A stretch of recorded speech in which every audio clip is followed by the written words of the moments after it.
To say that General Starscourge Radahn is powerful is frankly an understatement. The first brick wall for many players, and especially for those that run a melee build such as myself. Even though we can summon so many AI cooperators, the fights still remain very challenging, especially if you plan to go close and personal. However, he is very weak to rot, giving us a few options to deal with him. Sadly, as a melee build, you won't have access to Rotten Breath because you need to either invest in Faith and Arcane. I'm pretty sure those that are focused on melee won't have any points on any of this unless you're running for a melee Faith build, and in that case, you will still be lacking the Arcane requirements.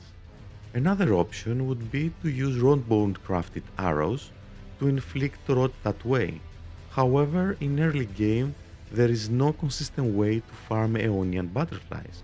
So I'm here to share with you a way you can have access to Rotten Breath without respecing using any larva tiers or without investing any points in Faith or Arcane with your melee build. First things first, where you can find the Rotten Breath. It's located in the Caelid area, specifically in the Cathedral of Dragon Communion. You can go there to the altar and trade one dragon heart for the Rotten Breath. You can easily obtain 5 free dragon hearts in Fort Faroth by killing the dragon by his rear that doesn't do anything, just get a bleed weapon to kill him faster, and after you do so you will receive 5 free dragon hearts. From now, you only need 2 necessary items in order to meet the minimum requirements to use Rotten Breath. One is the greater rune you receive after you defeat Godric the Grafted. You have to equip the greater rune, but in order to do so, you first need to activate it. After you defeat Godric the Grafted, in case you haven't done so, just follow up this small route, pass through the enemies, pass through the giants or kill them, go to this location and activate the greater rune. After that, just go to any site of grace and equip the greater rune. Just be careful, the route is quite long, you face a lot of enemies. I'm just avoiding as many as I can. You don't have to do the same thing, especially for the golems. The first 2 are quite easy, however the last one has a great bow with a very huge range. I do recommend to finish off at least 1 or 2 of the golems before you attempt to reach the location, as after this elevator and between those 2 fingers you can activate the great rune.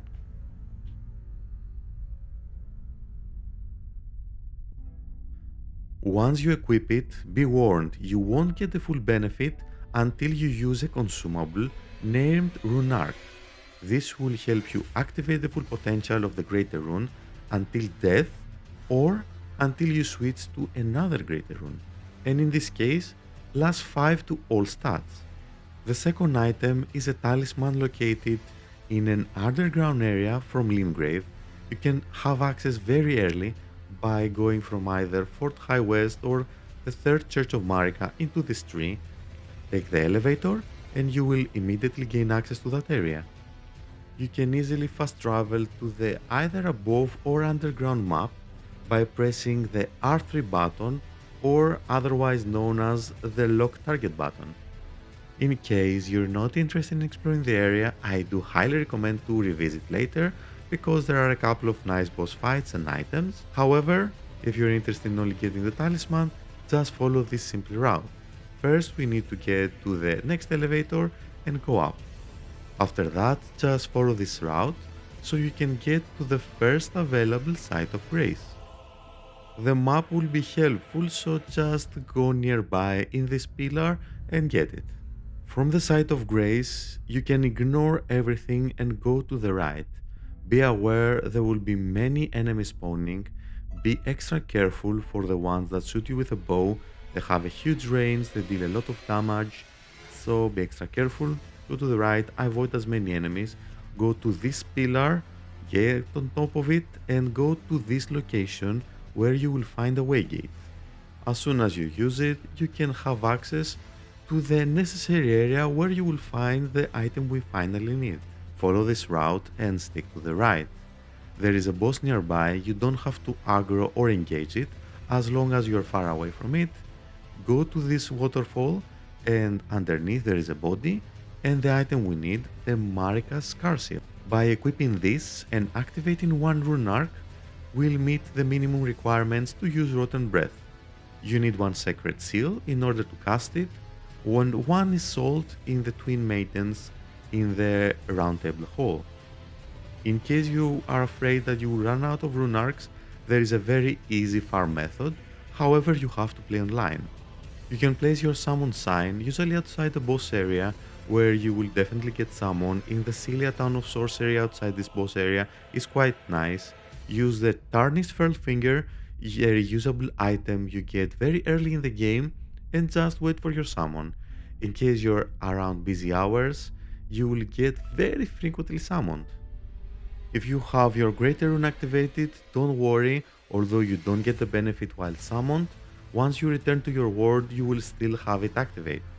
Now make sure the host or yourself doesn't die, defeat the boss, and after that you receive one rune arc. You can repeat this process as many times as you want, there is no limit, and you can just farm it. Very easy, very fast. I did it after Radahn and I still have 15 rune arcs to spare. The setup is quite simple, just have your sacred seal.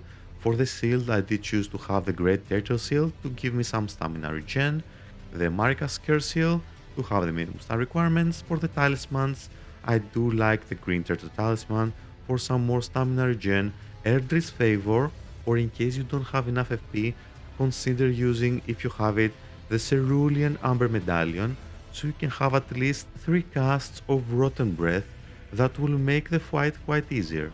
Fair warning, avoid the Radagon icon because it doesn't affect the incantations. Finally, make sure you have at least 2 flasks of Cerulean Tears, although after some testing I would recommend to have 3 just in case. And for the Wanderer's Flask, I'm using everything for stamina in order to dodge and run easier, because you will need to run and dodge in this fight quite a lot. Now some tips about the fight. When you first encounter him, he will shoot these purple looking arrows that deal a lot of damage if they hit you and they stagger you and they knock you down. You can block them, however you will still take some damage and get knocked back, and I do recommend to either go behind cover or dodge them, they're not very hard to predict the dodge time. As soon as you summon Alexander, he will change his attack with a rain of arrows. That's the cue to activate Torrent and run towards him. He will shoot you 2 to 3 times. Once you go close by, he will either draw his swords or he will still shoot you with his purple arrows. In case he shoots the purple arrows, dismount immediately because it's next to impossible to dodge while in horseback. However, it's not impossible while you're in the ground.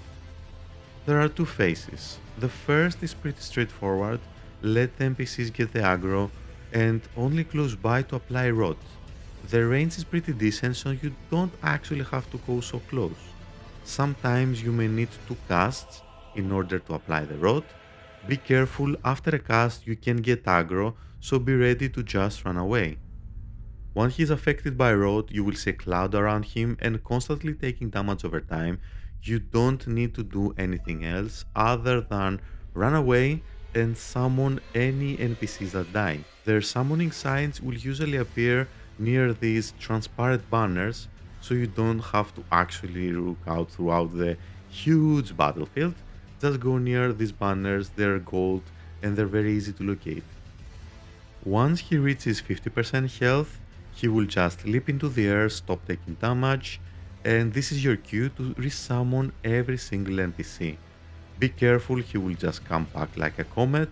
Don't get hit by that, you will take a lot of damage. You will probably survive if you have enough hit points. And after that, in phase 2, he has a completely different moveset that you have to be a little aware of. He uses gravity sorcery. These 4 rocks are especially dangerous. They can knock you down by the horse, and if you have aggro, he can just leap and one-shot you while you're down, so be very extra careful. Let the NPCs get the aggro, apply the Rotten Breath, and then you only have to run around and resummon everyone that has died. That's your priority. Another attack you have to be careful is while summoning these lots of orbs, They're very hard to dodge while in horseback. You either have to go out of sight or keep running around and spam B. That's the reason we have a huge distance between us, because even if he knocks us down and he's far away, we still have the opportunity to resummon Torrent and go to a safe distance. The second tactic is use a longbow and equip a few items to get access to the necessary dexterity in case you don't have it, and increase your damage a little bit. Now, the Lance Talisman, as far as I know, doesn't work on horseback, so I would avoid using that. I would recommend to use Arrow Reach and Arrow Sting talismans to increase your range and damage while using bows. The Arrow Reach talisman is located on top of Gatefront. Just go around, gain access to this small tower, open the chest, and you will find the item you need. The Arrow Sting talisman is located in the Impassable Gate Bridge on Kaelid. Climb off top of the tower, you don't have to fight the enemies, although they're not very difficult, and on the right you will find a chest containing the item. The only advantage using this build is that you don't need to rely on Greater Rune, so you don't have to waste any of your rune arcs. However, the time you need to defeat him is more lengthy. The tactic is much more inconsistent because you need to keep damage the Radahn, keep summoning the allies, otherwise you cannot do as much damage. I've tried using poison arrows, which are very easy to make, however, he's resistant to poison and it's very hard to apply the condition, so I would either recommend to use bleed arrows or regular arrows you can buy from the vendor in the change of Elle, because compared to the crafted arrows, deal more damage. And that was it for today's video. I really hope this will help you defeat General Radahn quite easier, so thank you very much for taking the time to watch the video, and an extra thank you in case you stick around until the end. Feel free to like and subscribe for more upcoming videos, and as always I wish you all a wonderful day.